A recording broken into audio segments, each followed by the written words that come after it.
Good morning. Today we are going to have O-level unit number 9. As you can see here in unit number 9, we are going to have vocabulary first and then we're going to take the grammar. Starting with the vocabulary, there are some words here that you need to know their definitions. So I'm going to tell you each word and its definition. Starting by the first word is biodiversity, and it means the variety of plants and animals in the particular place. So when there is a particular place that has a lot of or variety of plants and animals, this is called biodiversity. The second word is challenging, and I think this is a very easy word. It means interesting but difficult to do. This is called challenging. This is an adjective, as you can see. The next word is expedition. An expedition, it means a long and careful organized journey to an unfamiliar place. And it also means the people that makes long, difficult journey to study or know about wildlife. So the people who travels a long way to learn more about the wildlife, this is called an expedition. The next word here, as you can see, is native inhabitants. Native inhabitants. So it means native inhabitants means the people who first lived in a country. So the citizens of the country are called native inhabitants. The next word is preserve. Preserve. And preserve here, it means to save something or someone from being harmed or destroyed. It has also another meaning, which is to store food for a long time after treating it so that it will not decay. So this is the words here, as you can see, scholarship, of course, and scholarship also as a meaning, which means an amount of money that is given to someone by an educational organization to help pay for their education. So these are mostly some words. There's also another word which is not mentioned in this part, and it's called volunteer. Volunteer is to work or help someone without being paid. And there's also the word species, as you can see here, the word species. It means a group of animals or plants whose members are similar and can breed together to produce young animals or plants. So these are the vocabularies of the unit. And then if you look here, there are some exercise. There's a reading here that has these words in them like preserved, biodiversity, challenging speeches. So even the words, the vocabularies that we have said or we mentioned right now are in this text. So you are supposed to read this text and answer number 2 and answer number 3 because they're all related to each other. Coming back to the grammar part of this unit 9, which is comparative phrases. So just so to remind you, there are comparative expressions and there is comparative phrases. Starting by the comparative phrases here, use exactly the same as they say that there is no difference between two things. So when there is no difference between two things, right now we are talking about the things that we use the comparative phrases in. So when there are some two things that are similar to each other, we say, for example, your bag is exactly the same as my bag, or my father does exactly the same job as your father.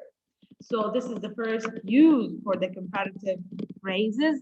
The another one is use almost as, or slightly then, to say that there is a small difference between two things.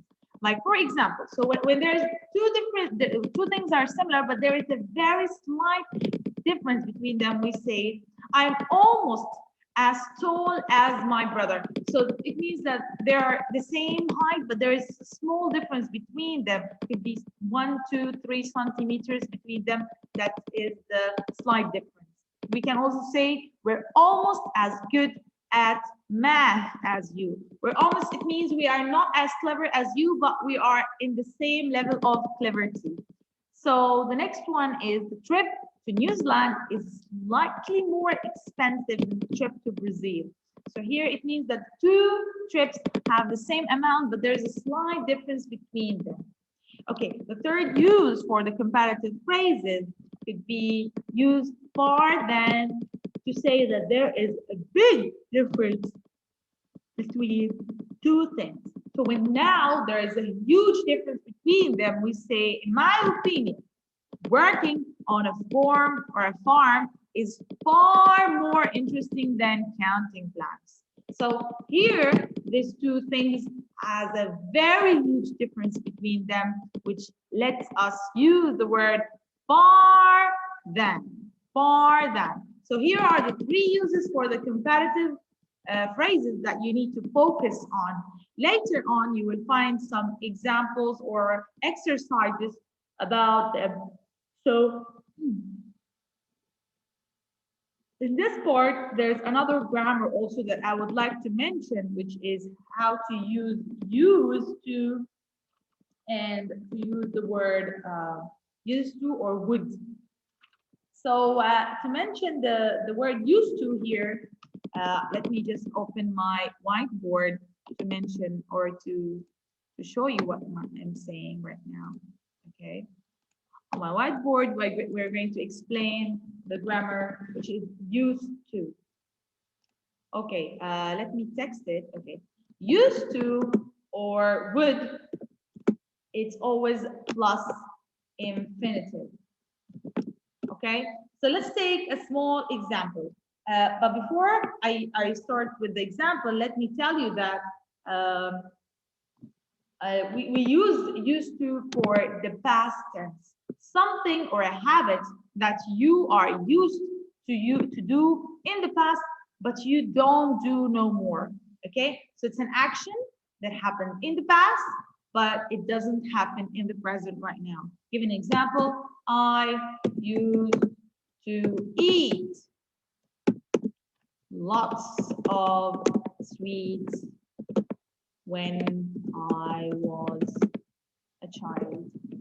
So as you can see here in this sentence, it shows that this action or this habit that I used to do, it was in the past. But right now, I don't eat lots of sweets no more. Another one, Ahmed used, Ahmed used to read novels in his free time. So this is an action he used to do in the past, but no more he is doing it right now. So this is, as you can see, the grammar for the lesson number, unit number 9. So later on, you will find also here used to, and you will find would. They both take the same. If we look here, used to or didn't used to talk about situations and regular habits in the past. Another thing is we often use used to compare the past and the present. So when you have two comparison between past and the present about a habit that you used to do, you use the word used to. Another thing here is that we use would plus the infinity to talk about the past habits and typical behavior. We don't use would to talk about past situation. So let's just make sure about this part that is very important. You must put would or you use would when it is in the past behavior, not, you use would to talk about the past situation, not the past habits or behavior. So for example, hotel companies would buy the best land in the town, or this is a situation. Okay, so the hotel company, this is the situation of the hotel company. They used to, they would buy the best land in the town. Too many tourists would visit the diving centers. So this is a situation. It's a past situation, not a past habit. So as we talk about the past habit and typical behaviors, we don't use would to talk about the past situation. So please make sure when it is a past situation, never use would by, or you would in specifically, don't use would. Again, when it is in the past situation, we don't use would. Okay, so hotel companies, this is a habit they used to do. It's not a situation. Too many tourists would visit. It's a habit. It's not a situation. Thank you so much. This was lesson unit number 9. See you next time. Thank you.